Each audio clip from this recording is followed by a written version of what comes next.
guys, if you're new to Deception Bytes, hit the like and subscribe button and be sure to hit the bell to be notified of future videos.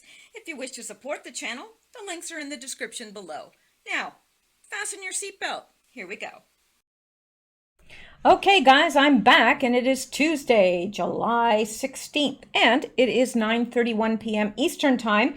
Now, I already recorded 3/4 of a video and then I had to stop and re-record it because I read an article, and as I was reading it I thought, nah, something doesn't sound right about this. Checked it out and it was a satire website. I hate those. I really hate those because they come across as being so real. And anyway, we are going to get into Q related news, and let's jump in there. Now that I am so far behind, you're going to probably think that I, just uploaded the first one and went to bed. I didn't. I'm still here. And I'm determined to bring this to you, even though, now I'm going to get rid of this one because it is way too long. And let's look at this. This is extremely important, okay? This is, now just a few days ago, Q was saying that Seth Rich is going to be in the news again. And, of course, yesterday, Seth Rich was in, well, actually, no, this is from today. This is from today, so this is fresh. No, actually, I'm sorry. It was posted July 15th, so it's yesterday. I'm sorry, I can't make up my mind today, yesterday. It was posted yesterday. And Q and Seth Rich is in the news.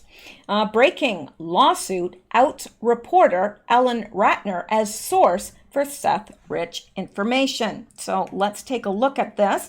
This is by Gateway Pundit, who always seems to do a good job.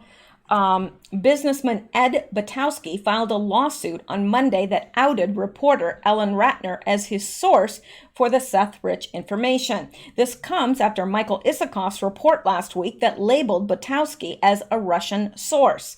Ed told the Gateway Pundit today that Ellen Ratner lied to Isikoff. Ed provided the Gateway Pundit with a copy of his email with Ratner. Butowski added that he spoke with Isikoff off the record and he broke his trust by contacting Ratner. Butowski told the Gateway Pundit that after last week's report, he was forced to speak out. Ed also says he has more evidence that Ratner was his source on the Seth Rich information. Butowski claims Ratner gathered the information on Seth Rich after contact with WikiLeaks officials. The Gateway Pundit has not confirmed that information. Isikoff is already tied to the Trump-Russia collusion scandal after reporting on the junk dossier in his Yahoo report in 2016. The deep state leaked that info specifically to Isikoff, who they knew to be a friendly reporter. Lawflog.com reported Ellen Ratner relayed information from WikiLeaks founder Julian Assange to Texas businessman Ed Butowski regarding Seth Rich's role in transferring emails to WikiLeaks, according to an amended lawsuit that I filed this morning on behalf of Mr. Butowski. Although Ms. Ratner is by no means a Republican or conservative, and her role in the Seth Rich saga, like that of journalist Cy Hirsch, obliterates the Democratic narrative that right-wing zealots fabricated the story about Mr. Rich leaking emails from the Democratic National Committee. Mr. Rich, a DNC employee, was murdered in Washington, D.C. on July 10th, 2016, and the murder remains unsolved. Here's an excerpt from the amended suit. RCH stands for Russian Collusion Hoax. Mr. Butowski stumbled into the RCH crosshairs after Ellen Ratner, a news analyst for Fox News and the White House correspondent for Talk Media News, contacted him in the fall of 2016 about a meeting she had with Mr. Assange. Ms. Ratner's brother, the late Michael Ratner, was an attorney who had represented Mr. Assange. According to Ms. Ratner, she made a stop in London during a return flight from Berlin, and she met with Mr. Assange for approximately 6 hours in the Ecuadorian embassy. Ms. Ratner said Mr. Assange told her that Seth Rich and his brother Aaron were responsible for releasing the DNC emails to WikiLeaks. Ms. Ratner and Mr. Assange wanted the information relayed to Seth's parents, as it might explain the motive for Seth's murder. Upon her return to the United States, Ms. Ratner asked Mr. Bertowski to contact the Rich family and relay the information from Mr. Assange, apparently because Ms. Ratner did not want her involvement to be made public. In the 2 months that followed, Mr. Bertowski did not attempt to contact the Rich family, but he grew increasingly frustrated as the DNC and resistance journalists blamed the Russian government for the email leak. On December 16, 2016, Mr. Bertowski sent a message to Ms. Ratner, Bertowski 710. This doesn't make sense. Why don't you speaking up about email hack? Ratner, 9:28 a.m. I have. Ms. Ratner subsequently told Mr. Borowski that she had informed Bill Shine, who was then the co-president of Fox News, about her meeting with Mr. Assange in London. Ms. Ratner also informed Fox News producer Malia Zimmerman about her meeting with Mr. Assange. On December 17th, 2016, at the instigation of Ms. Ratner, Mr. Bertowski finally contacted Joel and Mary Rich, the parents of Seth, and he relayed the information about Ms. Ratner's meeting with Mr. Assange. During that conversation, Mr. Rich told Mr. Bertowski that he already knew that his sons were involved in the DNC email leak, but he and his wife just wanted to know who murdered Seth. Mr. Rich said he was reluctant to go public with Seth's and Aaron's role in leaking the emails because, quote, we don't want anyone to think our sons were responsible for getting Trump elected. Mr. Rich said that he did not have enough money to hire a private investigator, so Mr. Bertowski offered to pay for one for Mr. Rich, and for one, Mr. Rich accepted the offer and thanked Mr. Bertowski in an email. On December 29th, 2016 at 1:51 p.m., Mr. Bertowski sent an email to Ms. Ratner from his iPad. If the person you met with truly said what he did, is there a reason why you aren't reporting it? At 3:48 p.m. that afternoon, Ms. Ratner responded as follows: because it was a family meeting. I would have had to get his permission. We'll ask his new lawyer, my sister-in-law.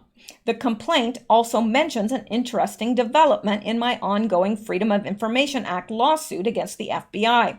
The feds claimed they had no information pertaining to Seth Rich, but they appear to be changing their tune.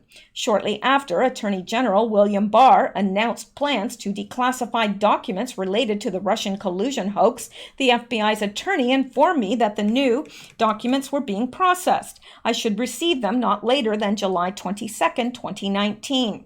The DNC's objections to our subpoenas for Russian hacking information are also due on July 22, 2019, and production is due on August 8, 2019. The more I've reviewed the Seth Rich case, the more I'm convinced of its central role in the whole Russian collusion hoax. I believe DNC officials knew that the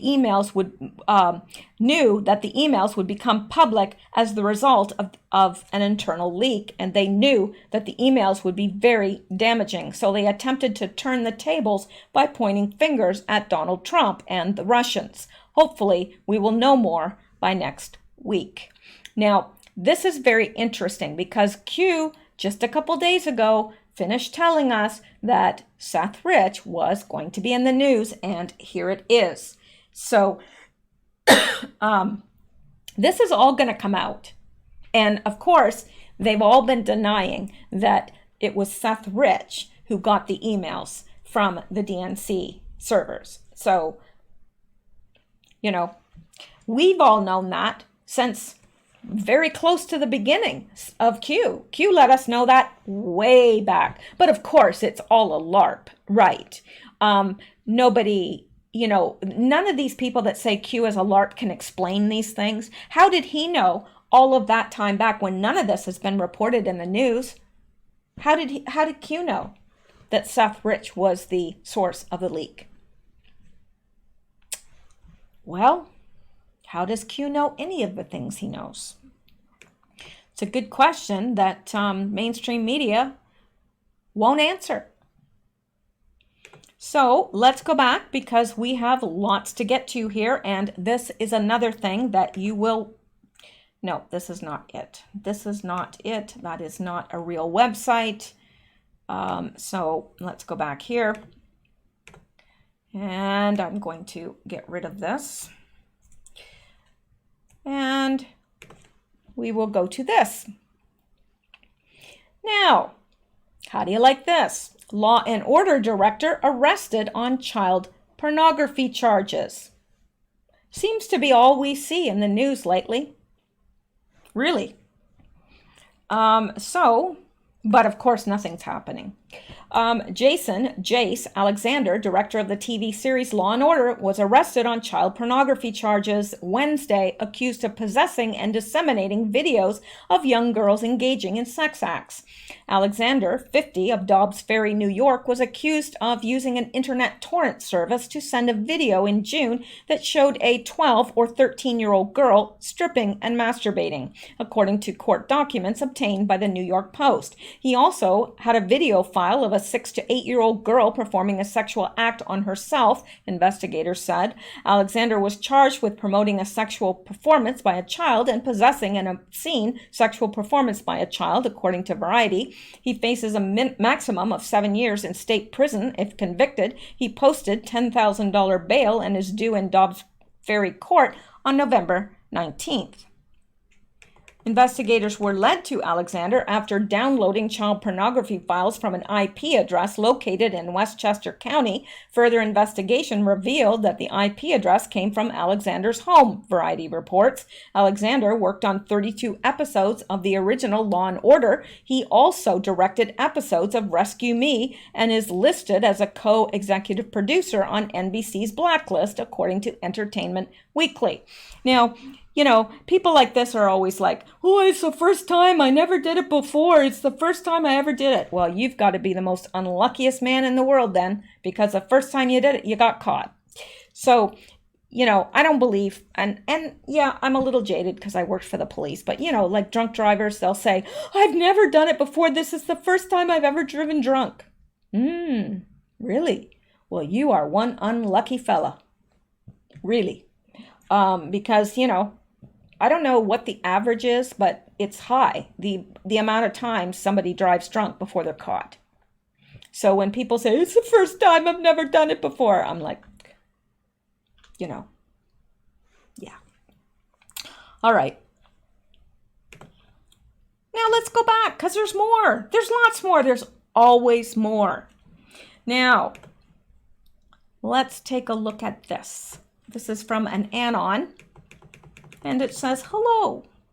I am not sure if this will be seen much, but I was directed to post on Q General Research. I know Hollywood Anon. I am another Hollywood Anon. I need to remain entirely anonymous, but I have been in several blockbuster films and television in the last decade.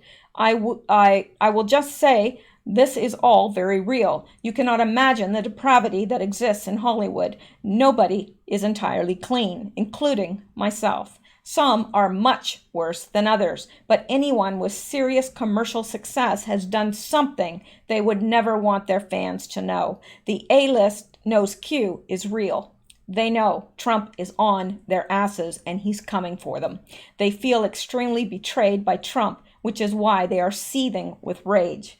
But be easy with your judgments. Many were forced and born into this life, as many others were tricked into committing heinous acts for fame, do not have control of themselves. Some are breaking free. Watch Kanye. He is a hero to many.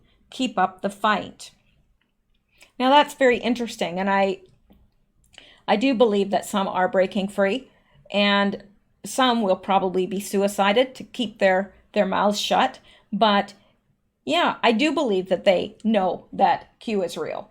I really do. And there is a reason why I think that, and we are going to get into it right next. Now, this is the list. Now, what is this? This is the list of people involved or that have gone to, that are either in Jeffrey Epstein's Black Book or have gone to the, Pedo Island there at the Little St. James. All right.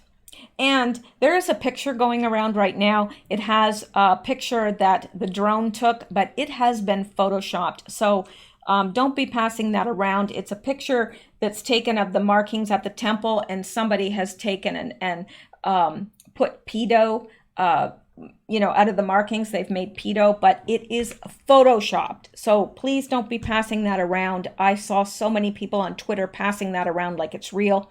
It is not real. It's been photoshopped. If you don't know what I'm talking about, then that's fine. You haven't seen it and you haven't passed it around. So there you go. Now let's look at this.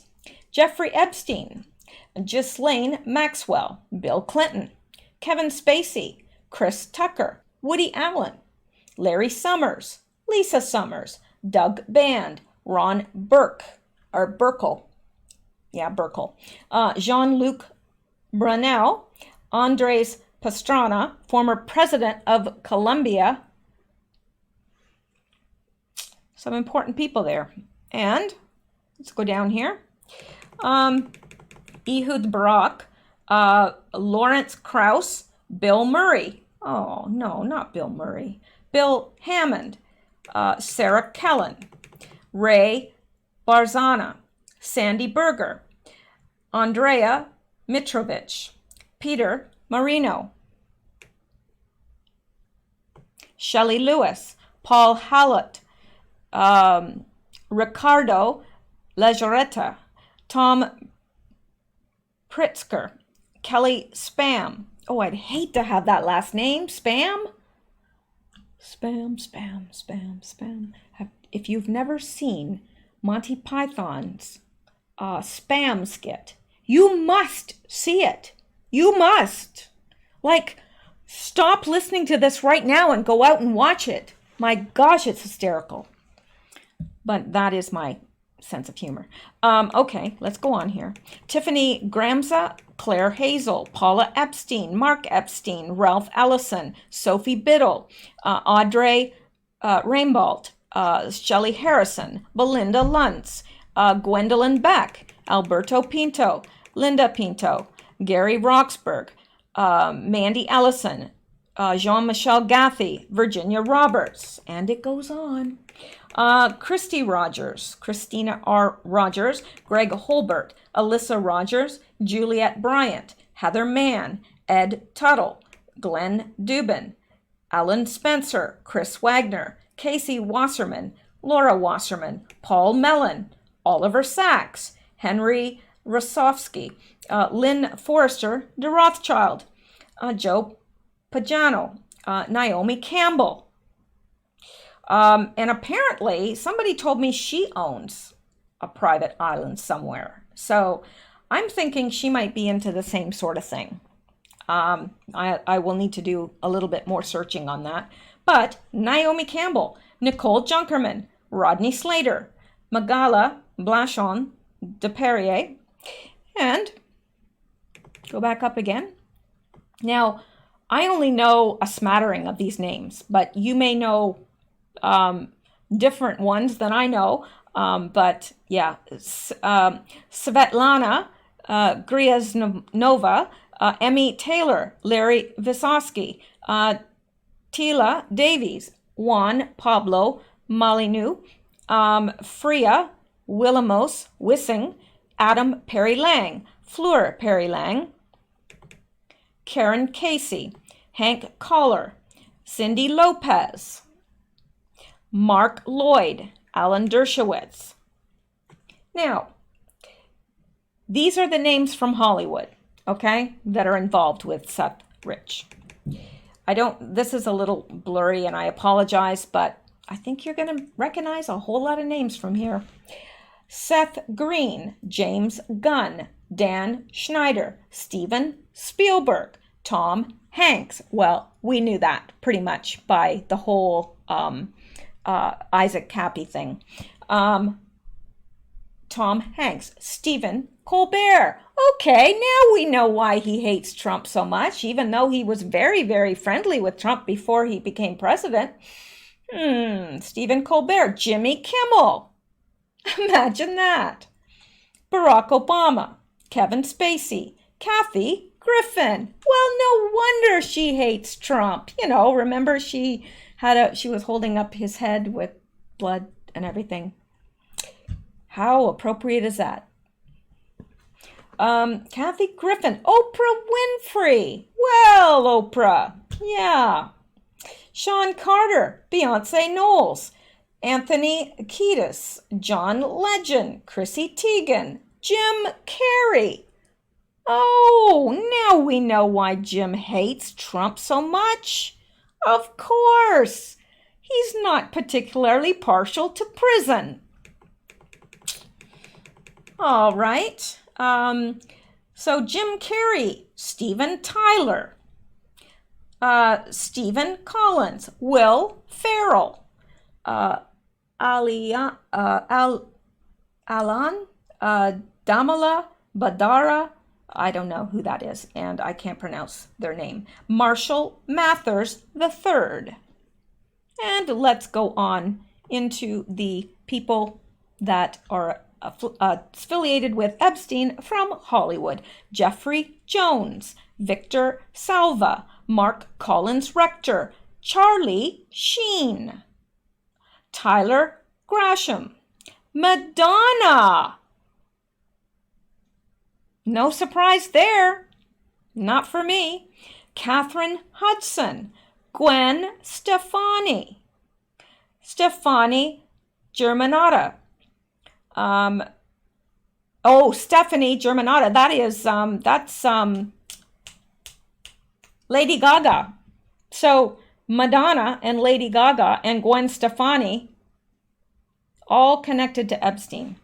James Franco, Will Smith, Justin Rowland, John Cusack, Anderson Cooper. Now, raise your hand if you didn't know that. No, I didn't think there would be any hands raised. Anderson Cooper, Demi Moore, Brian Affleck, Meryl Streep, Wanda Sykes, Chelsea Handler. Well, Michelle Wolf. Isn't that the comedian that really wasn't funny? That made fun of Sarah Sanderson? Yeah, I think it is. David Yarofsky, Pharrell Williams. Isn't that the guy that sings Happy? I don't really listen to much of that kind of music, but Quentin Tarantino, Robert Downey Jr., Courtney Love, Alec Baldwin. Are there any surprises on that list?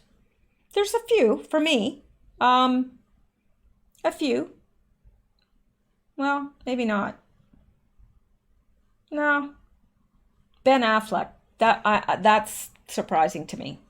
I will have to say that surprises me. But over here, Meryl Streep, it surprises me a bit, but I know she's very, very, very liberal. But anyway, I thought you would find that a little jaw-dropping, extremely interesting, titillating. Watch your mouth. Okay, now let's look at this. Oh, no. You know what? We've already looked at this. It's just from a different source. It's about Seth Rich. And so we can go on to the next one, which is this. Here we go. All right. Tom Steyer officially announces presidential bid. Now, he is associated with Epstein. Yeah. I guess he thinks his money can buy everything. Billionaire Tom Steyer officially entered the presidential race on Tuesday, saying he would seek the Democratic nomination for president despite having previously ruled out a run in January. In a video released Tuesday morning, Steyer said, "If you think that there's something absolutely critical, try as hard as you can and let the chips fall where they may, and that's exactly what I'm doing. My name's Tom Steyer, and I'm running for president." Steyer, who has teased political bids before without ever launching a campaign, never fully ruled out a 2020 run, despite his January announcement, a source familiar with the situation previously told CNN. And this is from CNN, so you can imagine they are positive about him. Steyer has operated as a funding source in Democratic politics in recent years, bankrolling candidates and organizations that promote liberal causes, including the impeachment of President Donald Trump. Steyer's net worth reached $1.6 billion this year, according to Forbes, a fortune he began amassing in 1986 when he launched his hedge fund, Farallon Capital. In 2018 House races, which Steyer spent over $100 million on, marked the third consecutive election cycle in which Steyer spent millions supporting Democratic candidates, but it's Steyer's efforts to impeach Trump which have made him the most visible, starring in self-funded television commercials in which he calls on Congress to remove the president from office. Steyer joins a crowded Democratic primary that has already participated in the first round of primary debates. And of course, someone like himself would want the president removed for very selfish reasons, don't you think? Because this president doesn't pull any punches, and he is going after these guys full throttle. So a CNN poll last month showed former President Joe Biden leading the race with 22% support. Are you kidding me? 22%? There is not a chance. Like, that's like 1 in 4 people support Joe Biden? Are you kidding me? Nobody even showed up for his rallies. And the ones that did were falling asleep. Oh my gosh. Joe Biden leading the race. Yeah, okay. I don't know the race for what, but yeah, they say they have him leading the race. Just like, Hillary Clinton's got a 98% chance of winning. How did that work out for you, CNN? Anyway, support followed by California Senator Kamala Harris and Massachusetts Senator Elizabeth Warren, who made steep gains following their debate performances. What are these guys smoking at CNN? Seriously. Like, what are they putting in their cornflakes in the morning? Like, I'd like to know. Because it's really strong stuff. Like, maybe they have vodka and cornflakes for breakfast. I don't know. But they're not dealing with a full deck of cards, if you know what I mean. Or they're just so corrupt that they don't care if what they print is laughable because they think that there's probably a percentage of people that will believe it. Okay, so Steyer's late entry to the race makes it highly unlikely that he will qualify for the second round of Democratic debates hosted by CNN set for the end of July. To make the stage in under 3 weeks, he'd need to receive campaign contributions from 65,000 individuals and receive 1% support in at least 3 DNC-approved polls. And Steyer will face immediate resistance by the already crowded Democratic field. The New York Times reported that Steyer has pledged to spend $100 million on his bid, putting him directly at odds with Massachusetts Senator Elizabeth Warren, who has sworn off private high-dollar funding events during her primary campaign and vocally criticized the political influence of billionaires and corporations. In January, Warren said no to the billionaires, whether they are self-funding or whether they're funding PACs. We are the Democratic Party, and that is the party of the people. What people? Party of some people, I guess. That's how we not only win elections, that's how we build movements that make real change. Yeah.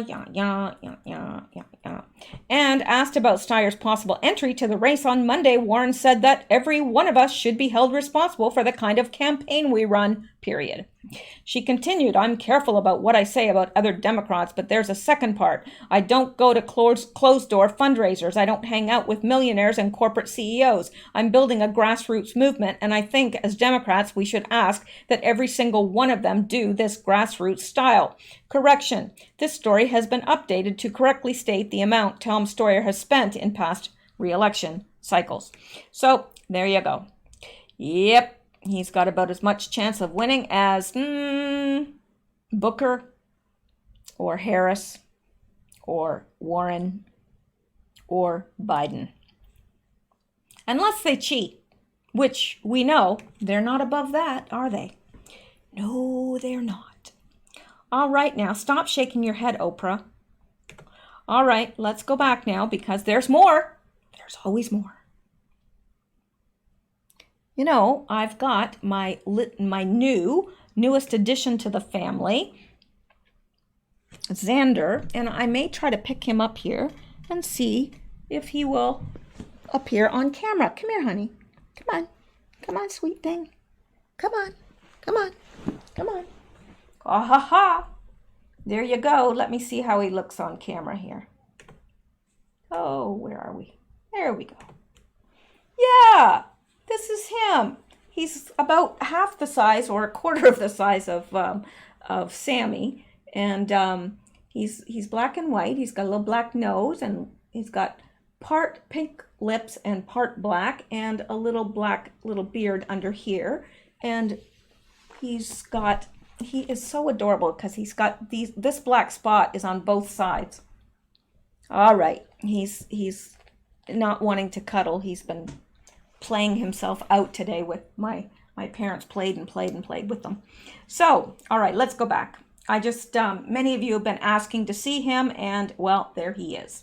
And Sammy is dead to the world somewhere. All right, let's look at this. Shall we? Of course we shall. Now, let's look at this. Jim Steyer, he wants to be our president. And look, he's good friends with John Podesta. Hey, that should get him a long way. No. Okay, and this is an email. Says JP, John Podesta, sent for my iPad, john.podesta@gmail.com for scheduling. And it says begin forwarded message from Jim Steyer. Yeah. Prepared to be gobsmacked. Seriously. And this was April 11th, 2015. Now I got cat hair. April 11th, 2015. It was to John Podesta. From, CC Tom Steyer. So he CC'd himself. Oh, this is Jim Steyer. Who is this guy? Was this Jim Steyer or Tom Steyer? I don't know. Can't keep them all. Tom Steyer. Okay. All right. So he copied Tom Steyer, and this is from Jim Steyer. And he says, subject, walnut sauce? Hey, John, we know you're a true master of cuisine, and we have, and it cuts off. This is all of it I could get. But walnut sauce for the pasta? Mary, please tell us the something. Love to all the Podestas from the Steyers. Cheers, Jim. Yeah. We know you're a true master of cuisine, but walnut sauce for the pasta? Like as if they don't know what it means. I think they very well know what it means, and they're joking back and forth because it's so funny when children die. To them it is. All right, let's take a look at this now. No, really, let's. Phony Epstein passport plus art and diamonds unearthed. Manhattan, Just before attending a federal bail hearing, prosecutors learned new details about wealthy sex offender Jeffrey Epstein's murky assets and hidden passport that made the presiding judge do a double take. Say that again, a visibly surprised U.S. District Judge Richard Berman remarked. You found that today? At a hearing this morning in Manhattan, and this was from yesterday, July 15th, at a hearing this morning in Manhattan, Assistant U.S. Attorney Alex Ross Miller had just told the seasoned jurist what the government found stashed inside Epstein's $77 million Upper East Side mansion. In connection with that factor, Your Honor, just this morning, the government became aware that in a locked safe in the defendant's mansion, there were piles of cash, dozens of diamonds, and a passport appearing to be issued from a foreign country with a photo of the defendant and a name on that passport that is not the defendant's name, Ross Miller said. For Ross Miller, the discovery raised questions. Certainly, the first question for a defendant of this tremendous means is how much money does he have? Where is it? What are the accounts? Ross Miller said, referring to Epstein's assets. Is it in foreign accounts? How much is in diamonds or art? These are all details that would be necessary for the court to even begin to consider this type of application. Though the prosecutor did not specify the issuing country, it was a Saudi Arabian country. U.S. District Richard Berman noted that pretrial services supports Epstein's continued detention as well. Oh, wait. Ross Miller added that the expired passport seized from Epstein listed the country of residence as Saudi Arabia. So U.S. District Judge Richard Berman noted that pretrial services supports Epstein's continued detention as well. There is no condition or combination of conditions that will reasonably assure the appearance of defendant as required and the safety of the community, Berman said, quoting from the agency's report. Toward the end of the proceedings, two new accusers, Alice Farmer and Courtney Wild, stepped forward with their attorneys to emphasize that they would be afraid if Epstein were released. He was inappropriate with me, and I would prefer not to go into details about labeling that at this time, an emotional Farmer said, her voice cracking, telling the judge that she was 16 years old when she had the misfortune to meet Epstein. Farmer alleged she was flown out to his ranch in New Mexico, where the New York Times recently reported the tycoon had been able to avoid sex offender registration for his Florida conviction. Wild revealed more about her story. I was sexually abused by Jeffrey Epstein starting at the age of 14. Wild declared, I would just like to ask the court not to grant him bond, to keep him in detention just for the safety of any other girls out there that are going through what I'm going through, she continued. It is a public case, and it's just, he's a scary person to have walking the streets. As with Epstein's 2008 prosecution in Florida, the New York case paints a portrait of how Epstein enablers recruited his victims. Each would find an underage girl, often vulnerable or destitute, and offer cash to give the tycoon a massage that would turn sexual. One of the counts charge a sexual trafficking conspiracy, but no accomplices have yet been named. Prosecutors say the girls were paid to lure others like them in a pyramid-like scheme that brought Epstein an untold number of victims, recently estimated by a federal judge in Florida to be more than 30. Oh, I think that's just a drop in the bucket. Since Epstein's latest arrest, that number has climbed with calls to the tip line 1-800-CALL-FBI. Its ranks are growing still. The government alleges reporting that more people have been calling in. Ross Miller said that the investigation continues to dramatically expand. One aspect of Epstein's case that prosecutors have not been able to unravel, at least not publicly, is the contours of the sex offender's wealth.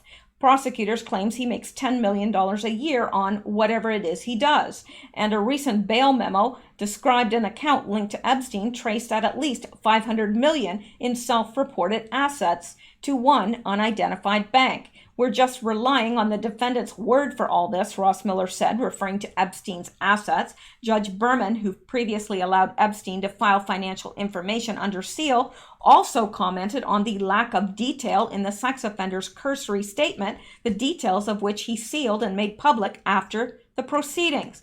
Dated June 30th, The financial statement reported more than $559 million in total assets, comprised of more than $56 million in cash, $14 million in fixed income, $112 million in equities, $194 million in hedge funds and private equities, and the remainder in real estate. Berman does not take too much stock in those numbers. Respectfully, I don't think that the financial summary tells me anything, really, the judge said. For one thing, it's some unverified list of assets, not audited, not certified, and not very detailed either. Years ago, in the unrelated trial of Reza Zareb, I don't know how to pronounce that, a gold trader who perpetrated the biggest money laundering scheme to Iran in U.S. history, the veteran jurist struck a blow against the phenomena of well-heeled criminal defendants buying cushy bail packages. The New York Times memorably described Zareb's requested bail package at the time as a gilded cage, a phrase echoed by the prosecution in describing Epstein's request for armed guards to lock him up in his New York mansion. Yeah, that's a real hardship. For Berman, the arrangement smacked of a two-tiered system of justice for the rich and poor. Absolutely. Most importantly, the defendant's privately funded armed guard proposal is unreasonable because it helps to foster inequity and unequal treatment in favor of a very small cohort of criminal defendants who are extremely wealthy, such as Mr. Zareb, Berman wrote in 2016. Epstein's attorney, Martin Weinberg, meanwhile complained about the difficulty his team has experienced trying to reach Epstein in the special housing unit of New York's Metropolitan Correctional Center, where inmates are held in isolation. We need him released, Judge Weinberg said. This is an enormously challenging case for defense counsel. But Berman said the same could be said of defendant unable to afford $500 or $1,000 bail in Rikers Island. Everybody has the right to consult with counsel, the judge said. Weinberg also referenced the widow of the Epstein's alleged conduct. Weinberg also referenced the window of the alleged. I don't know what's wrong with me, but it must be something. Weinberg also referenced the window of the Epstein's alleged conduct from 2002 to 2005, saying his client has disciplined himself in the 14 intervening years. If you believe that, you'll believe anything. Because there's no way he only did this for this little window of time and then he never did it again. Right. Okay, sure. Ross Miller, scoffing at that assertion, arguing that the statement concedes that Epstein is predisposed to sexually abuse underage girls. The defendant keeps telling on himself here, the prosecutor said. Farmer, one of the victims who addressed the court, ridiculed Epstein's supposed reform, too. If he's continuing to engage with pornography of young women, I would say that would be quite the opposite of disciplining, Farmer said, referring to the stash of child pornography the authorities reported finding in his apartment. Judge Berman, who is a licensed social worker, also pointed out there are studies indicating that a 14-year lapse between offenses is not particularly meaningful. Berman later released a U.S. government study showing that recidivism jumps from 5% after 3 years to 24% after 15 years. Trying to distinguish his client, Epstein, from the offenders, Weingarten insisted it's not like he's an out-of-control rapist, adding he doesn't fit within the paradigm of many of the sex offenders that are the subject of the research that Your Honor is assessing.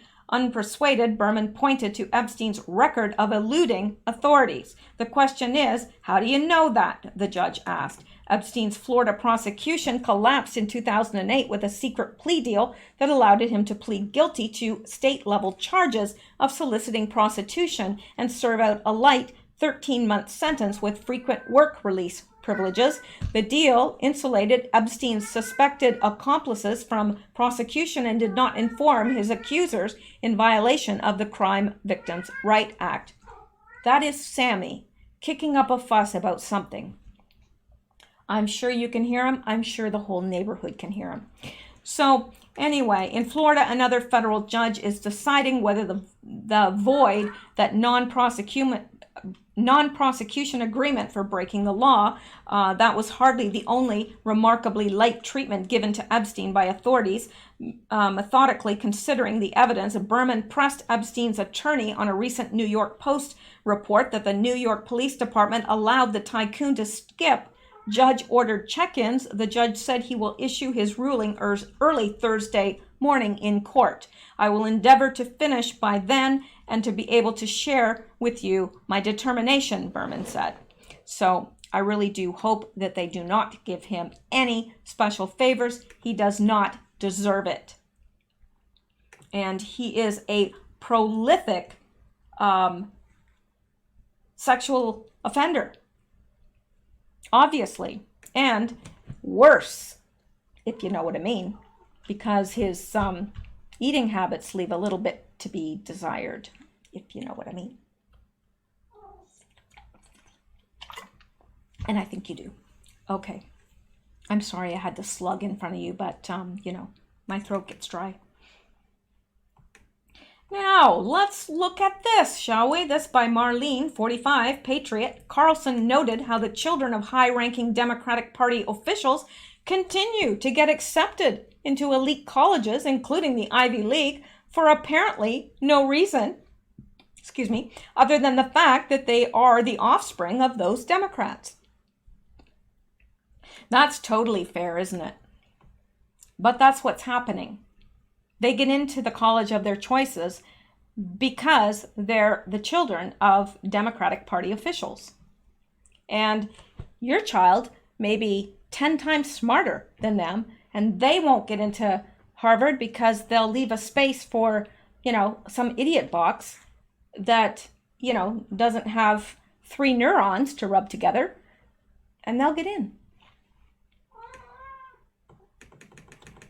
And it says Tucker Carlson reveals scandal that could bring down Barack Obama. Fox News host Tucker Carlson reveals a scandal this week that could bring down former Barack Obama and many other prominent liberals, and that is the fact that their children get to go to Ivy League schools when they are not necessarily, they didn't necessarily earn that right at all. The only distinguishing factor in these kids is their parents. Now, how is that fair to a guy that may not have rich parents, but is extremely intelligent and hardworking? It's not fair at all. All right, I'm not sure exactly what is wrong with Sammy, but he's not happy about something. Sammy, come here. Like that'll do anything. It won't. Maybe he's constipated. I don't know. Sounds like something's wrong. Okay, this from Alexis Ann Moore, says, I went on a dive simply to find info to out Alyssa Milano as the obnoxiously divisive paid-for mouthpiece she is, so we don't have to hear her irrelevant name again, and guess what I found. Well, I don't know what you found. Is it down here? Okay. She was those who scream the loudest, right? Well, she was part of that child actor group Corey Feldman keeps talking about as having been used as sex slaves. Milano dated Corey Haim from 87 to 90, whom Feldman alleges was severely raped and abused again and again until he eventually died. My wording was off above. Haim died as an adult, thought to be drug overdose or pharmaceutical complication. Milano, who is now married to David Bagliari of Creative Artists Agencies, representing Joe Biden across all areas, including his initiative to end cancer and the Biden Foundation, as well as Kate Jenner, Oprah, Beyonce, Jimmy Fallon, Colbert, Miley Cyrus, Lady Gaga, Alec Baldwin. Now, don't those names sound familiar? Yeah, they're all part of Epstein's little gang. And down here, Clooney, De Niro, Depp, Hanks, and every other talking head you can think of. And from the wiki page, in December 2017, there were reports that the agency was actively involved in cover-ups relating to abuse and harassment by disgraced Miramax executive Harvey Weinstein. Well, well, well. What have you been up to, Alyssa Milano? Not anything good. Yeah. So you're just a paid mouthpiece. That's what you are. And you're, neck deep in all this crap. So I guess you have to strike out at Trump because he's coming for you. Yeah, be scared. Be really, really scared. At least 8 agents knew about the ongoing harassment, yet continued to do business with Weinstein, and even sent actress to meet with him in situations where they might have been vulnerable to his predations. Actress Uma Thurman accused the agency of being connected to Weinstein's predatory behavior. 2005, Courtney Love spoke out against Weinstein and was blacklisted. This CAA is an interesting group. And then I found this interesting bit about Alice in Wonderland's sex party. Yeah. A body CAA party at Sundance shocks guests, including clients. Let's take a look at this, shall we? Of course we shall. Park City, Utah. Parties at the Sundance Film Festival typically feature maverick filmmakers, the best in Nouvelle cowboy cuisine, and plentiful pours of high-end spirits and Utah microbrews. But the bash thrown by Hollywood's powerful creative artists agency on Sunday night took festival rivalry in an unexpectedly body direction as Sundance guests mingled with lingerie-clad women pretending to snort prop cocaine, erotic dancers outfitted with sex toys, and an Alice in Wonderland look-alike performing a simulated sex act on a man in a rabbit costume. All right. For decades, CAA has carefully maintained a reputation as Hollywood's most meticulous talent firm, but CAA's leave nothing to chance attention to decorum vanished in that Bachelanian blizzard on the snowy streets of this mountain resort. For the record, an article in the Friday calendar section about the party thrown by creative art agencies at the Sundance Film Festival said that CAA represented corporate clients, Dell and the Sundance Institute. An earlier correction said the agency recently represented those companies but does not currently work for them. It should have said that CAA recently represented Dell but does not currently work for the company. CAA has never worked for the Sundance Institute. Some CAA clients found the party so shocking that they said it made them embarrassed to be associated with the agency. I said to my agent, "Is this how you want to brand yourself? Pole dancers, really?" said Oscar-nominated writer-director Naomi Foner, who was at the festival with her film Very Good Girls. And Foner, who is the mother of Jake and Maggie Gyllenhaal, said she didn't see the sex toys. "I would have been much more verbal if I'd seen that," said the 66-year-old screenwriter of Running on Empty. The performers were part of a Las Vegas troupe, the act LV, which was hired by the Mint agency, CAA's party planner for the evening. The performance by Simon Hammerstein's The Act LV was more explicit than intended. CAA said in a statement, "We regret if this created an uncomfortable setting for any of our guests. The party planners and CAA had wanted to wow the crowd with sex toys and strippers and..." Okay. Said Jordan Fogel, the chief executive of the Mint agency, a Toronto-based marketing and film and events firm. The Act LV is known for delivering lewd thrills that toe the line between performance art and impropriety. And CAA executives were a little bit concerned, Fogel said, following the public relations backlash to the party. "It's not the image they want to portray, a slutty, trashy image. It's the antithesis of what they are as a brand." CAA's client roster list includes A-list stars such as Will Smith, Meryl Streep, and Steven Spielberg. Sound familiar, anyone? It also negotiates deals for Coca-Cola, Dell, Mattel, and other top corporations. Its licensing division represents the Sundance Institute, which presents the film festival every January. Sundance declined to comment about the party. The CAA executives on hand, including manager partner Kevin Huvane and agents Chris Andrews, Micah Green, and Rogue Sutherland.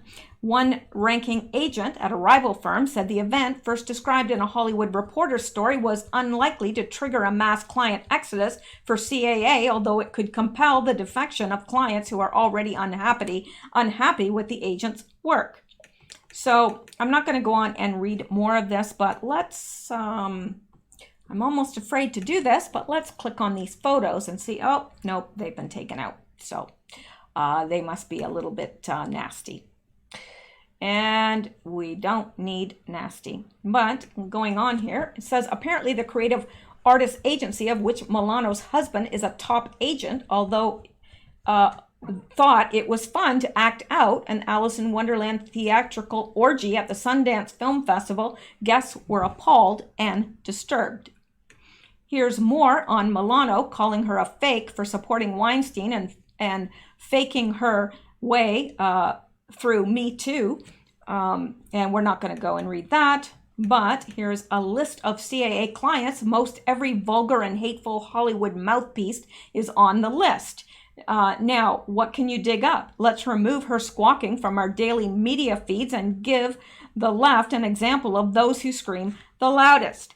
Now, I'm not going to go out and read through the list of all their clients, but now we know where Alyssa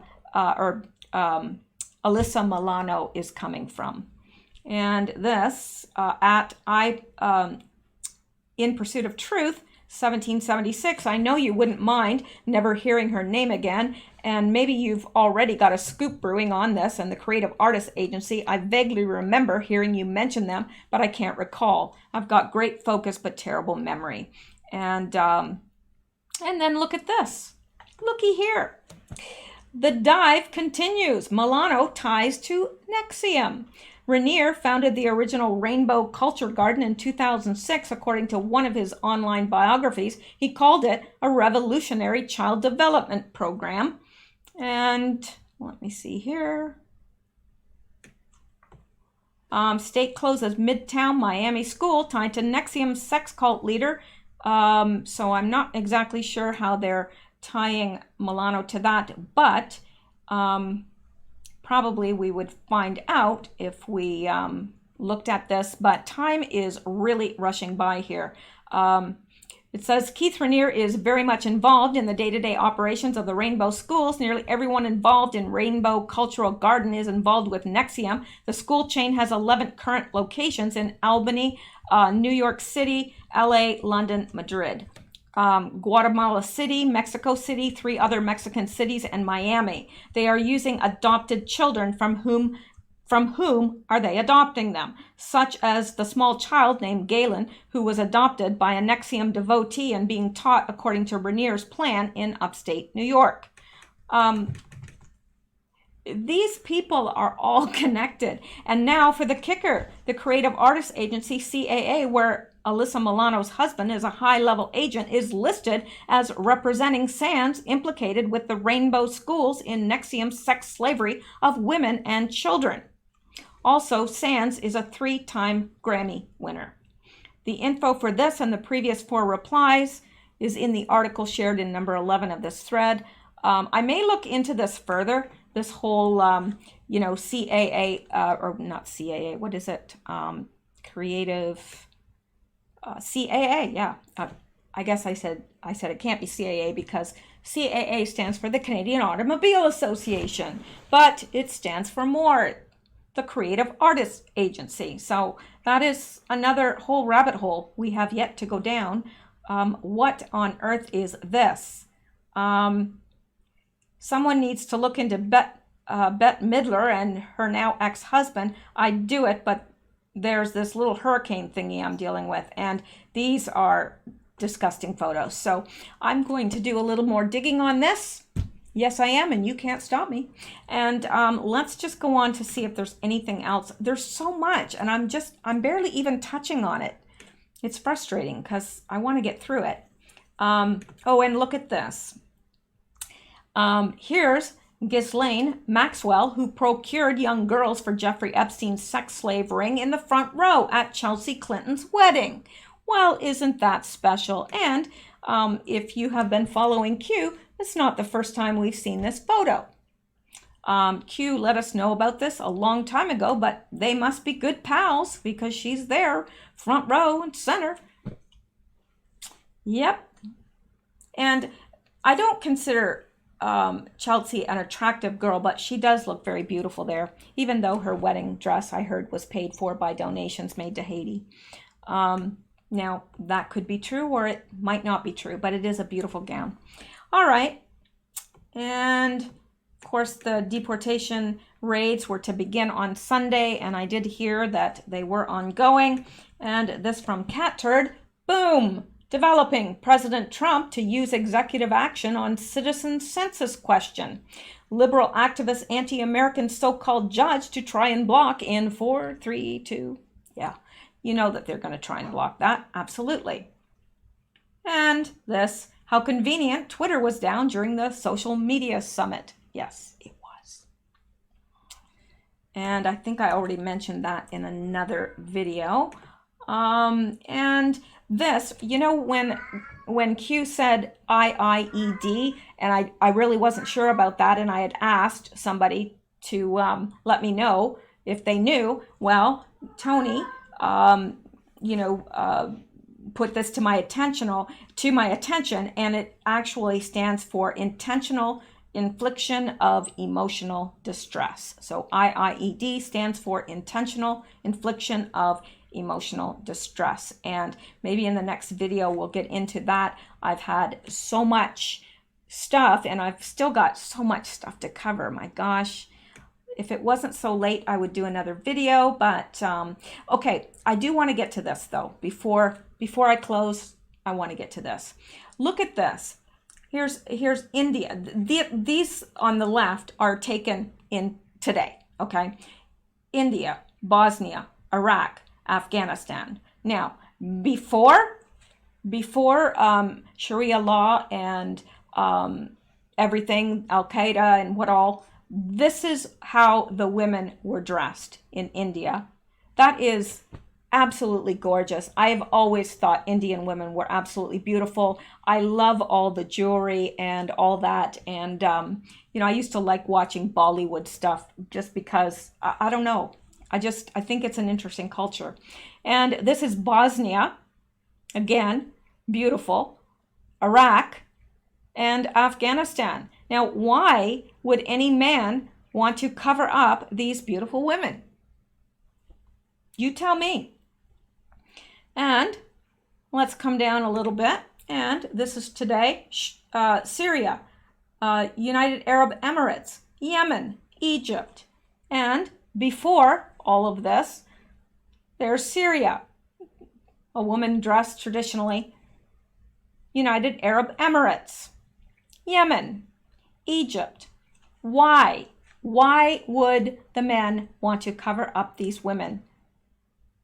I mean, this is look, it strips them of their personhood, really, and their individuality, and definitely their beauty. And down here, Pakistan, Iran, Somalia, Malaysia, and here, absolutely gorgeous. The costume, well, they're not costumes, they're attire. That's what they wear, and it's beautiful. Pakistan, Iran, Somalia, Malaysia. Please tell me why. Why would they exchange all this for that? I don't know. But they have. Now, I'm going to end this because I know I'm already over an hour and I've got a lot more to cover, but time is the enemy right now because there's so much to cover, there's so much happening and not enough time to do it. But I'm committed to getting caught up. We are caught up with the Q posts, at least I believe we are. And let me go over here and make sure. I hope we are anyway. And we are getting caught up with the Q related news. I will do more videos. I guess tomorrow I'm going to try and do another 2 at least to get caught up with all this Q related news, because I think it's important. This is all important. It's all supports what Q is saying, and it's all the things that are happening that we are interested in as Q followers. And not that we are, I hate saying that. I hate to be a follower of anyone, but you understand what I'm saying. Let's just reload this. Now, I do want to say this as well. For those of you that have been begging me to get a post office box, I have rented a post office box, and I'm going to put that in the video description, and it'll be there from now on. So those of you that have been begging me for that, it will be there now. I will warn you though, you will have sticker shock when you see the price of sending anything to Canada. But anyway, it is there now. I did what I said I would do, and it's all good. And thank you guys for those of you that have contributed through, buying me coffee or becoming a Patreon supporter. I really appreciate it, and I can't do it without you. So according to this, we are caught up. Now it's 10:35, so he does still have an hour and a half, but we are mostly caught up anyway. So tomorrow I will plan on, if Q posts, I will bring you that. If Q does not post, well, if Q posts, I will bring you the Q posts and a Q related news. If Q does not post, I will bring you 2 Q related news and get us all caught up. So there you go. Thank you guys so much. I appreciate you guys more than you know. And have a good night. Sleep well, stay safe, and keep seeking truth. And come back here every now and then to, visit with me, because I like that. Good night.